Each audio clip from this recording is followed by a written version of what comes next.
स्वच्छतेच्या अभियानातून दिशा शोधूया नव्या नव्या. आरोग्याचा मंत्र जपत हा प्रथा सांगते काय पहा.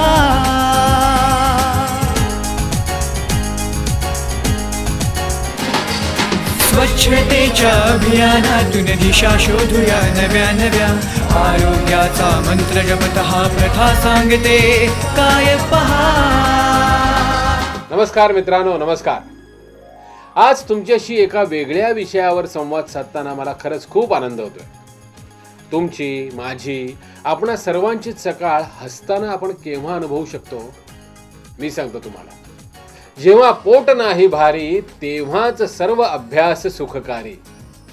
पण मला सांगा ना, अशी हसतमुख सकाळ आपल्यापैकी किती जण अनुभवू शकतात? अहो, आजही आपल्या ठाण्याच्या 149 चौरस किलोमीटर परिघात असे कितीतरी गलिच्छ वस्त्यांमध्ये राहणारे आपले ठाणेकर बांधव आहेत, ज्यांची सकाळ या अशा अस्वच्छतेच्या पुरस्कारात सदैव अग्रेसर असणाऱ्या स्वच्छतालयामध्ये नाईलाजाने सुरू होते.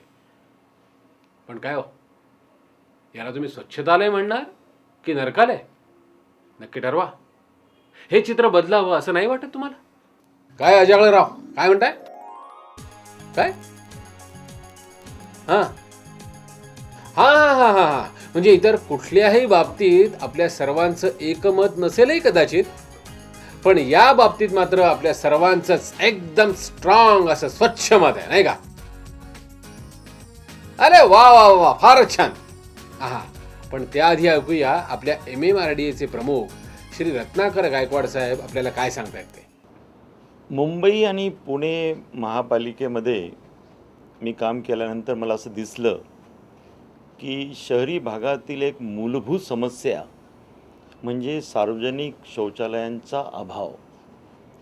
सकाळीचं चित्र असं असतं की मोठ्या प्रमाणावर लोक इकडे तिकडे शौचालयाला बसलेले असतात, त्यामुळे दुर्गंधी तर होतेच, परंतु ज्याला आपण ह्युमन डिग्निटी म्हणतो त्या गोष्टीचाही अभाव शहरामध्ये आपल्याला सर्वत्र दिसायला मिळतो. आम्ही असा विचार केला की एकही व्यक्ती सार्वजनिक शौचालयाच्या अभावी बाहेर बसलेली आहे असं होता कामा नये. म्हणून संपूर्ण महानगर प्रदेश जो आहे तिथे निर्मल अभियान असा राबवायचा की ही मूलभूत सुविधा सर्वत्र आपण दिली पाहिजे. आमचे जे MMRDAचे बोर्ड आहे, अथॉरिटी आहे, त्यांनी या सुमारे 300 कोटीच्या कार्यक्रमाला मान्यता दिली.